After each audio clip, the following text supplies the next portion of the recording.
It's a little over 800 miles to sail offshore from northern Costa Rica to Acapulco, Mexico, crossing not only one but two major wind and wildlife zones. We're Brian and Emily, and welcome to the 8th leg of our 10,000-mile sailing journey from the eastern U.S. to Pacific Canada.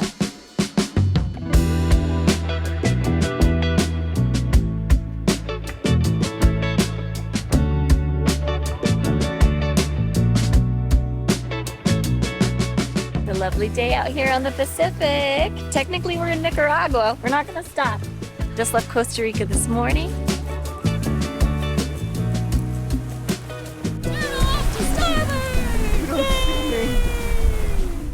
Brian did an amazing job picking our weather window. In the Papagayo winds now, and who knew that they would be cool and refreshing. If we'd left yesterday or even a day or two from now, they could be ripping through this area. But it is smooth sailing at the moment. We've got 7 days to Acapulco.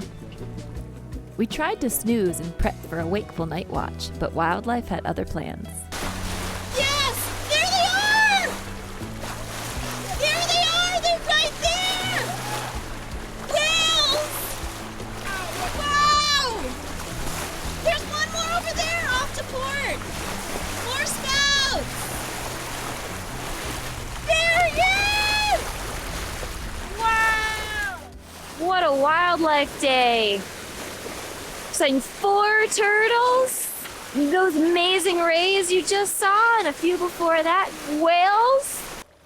It's just so magnificent. I've never been so close to a whale. They're just enormous. This is so magical. Huge creature, and it's very awe-inspiring. It's always special, but to get that close is extra special. Yeah. Feeling good. Another stout at 6 o'clock. Whoa.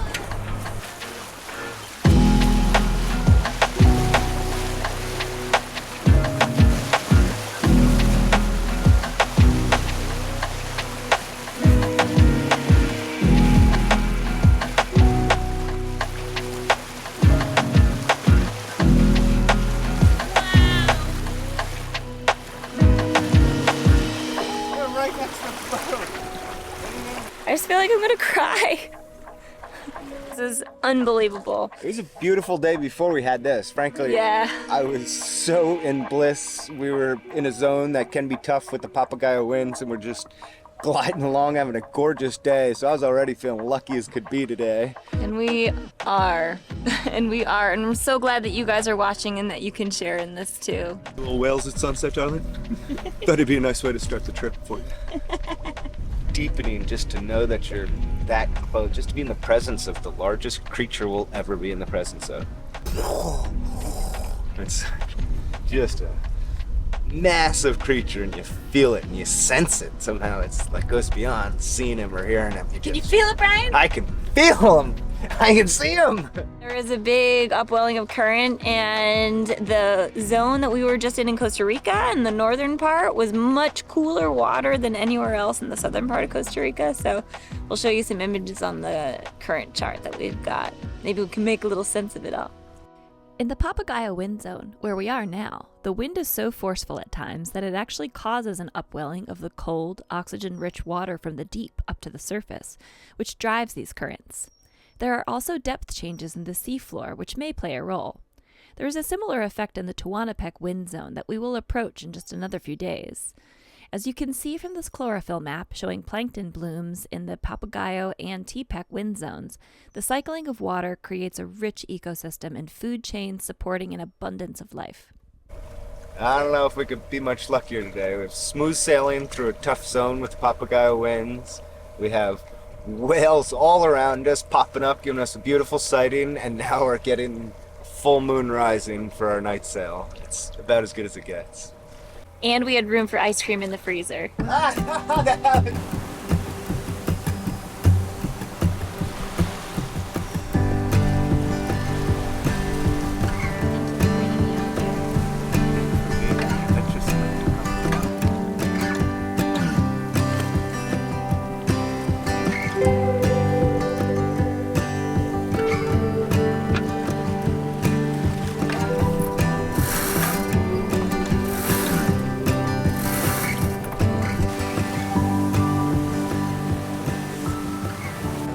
re-download the wind charts every 10 to 20 hours or so when they have an updated chart, especially in this section we're in right now. It's actually a very light wind section. Past a zone called the Papagayo winds, a zone that just blows up really hard. We got really lucky. We had a beautiful sail yesterday and last night. And then the next section that gets tricky is what they nickname the Tehuantepec winds. So these Tehuantepec winds, they're pretty crazy. It's kind of all or nothing. It's kind of like a fire hose. They're either on or they're off. We're riding a window between the Papagayos and the Tehuantepec winds. The wind's gonna die off for us. It's gonna blow behind us, which is fine. The Papagayos are gonna have a bit of a puff, but we're gonna stay in a very nice zone. That's very comfortable. If anything, too dead, so we're gonna have to motor a bunch. And they all see that this is gonna blow up and it's gonna die down right before we get there. And even if we slow down a little bit, which we can err on the side of, which is nice, it's easier to slow down than to speed up, then we slip through this very tricky zone with hopefully a nice window there, and then just ride the inshore winds up to Acapulco. A lot of people stop in Chiapas for that reason, because you can sit right at the Mexican border, kind of right off the side of this, and if you want to really time it carefully, you can sit there and wait until you get this day. You play through the different models, and then you look at the tables, and these kind of give you the numbers, and then this is your data that it breaks down.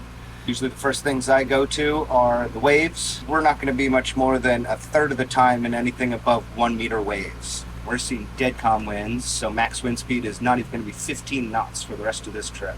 It gives you a breakdown of the passage time. Very curious. Yeah. Keep rolling over. They like us. Yeah, I like them too.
Really special spot along this corridor between deep water and even deeper water.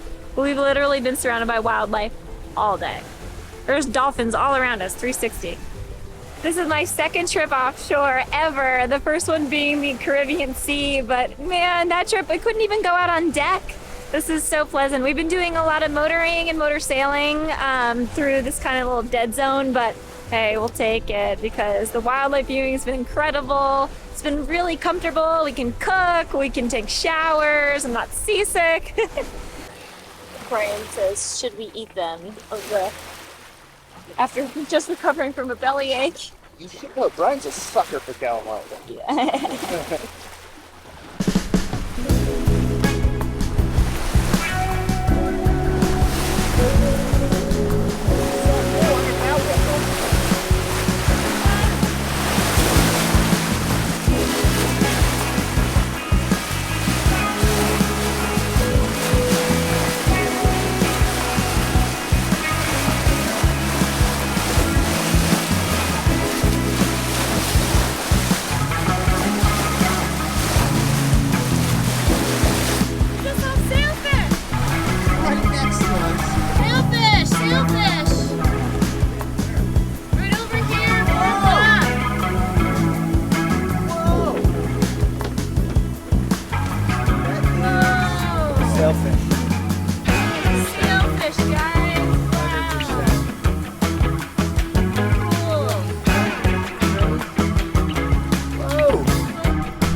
Had to steer around a turtle.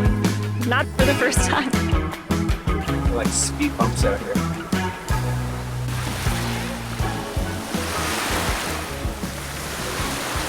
I can't believe how many turtles there are. Oh, guys, I crick my neck, so if I look like I'm moving like a robot, that's why. In ocean like this, have I seen any kind of density like this? This is insane. It's crazy. Just feeling really emotional, actually, because, you know, there is so much trouble in the world and environmental destruction everywhere, but here there's just so much life. You know, it's not gone yet. I feel like we're so lucky to see it. It's good to be reminded that there's things left worth protecting. It's true, and it is worth. I can't imagine anything more worth protecting. Yeah. Gosh, it's looking good.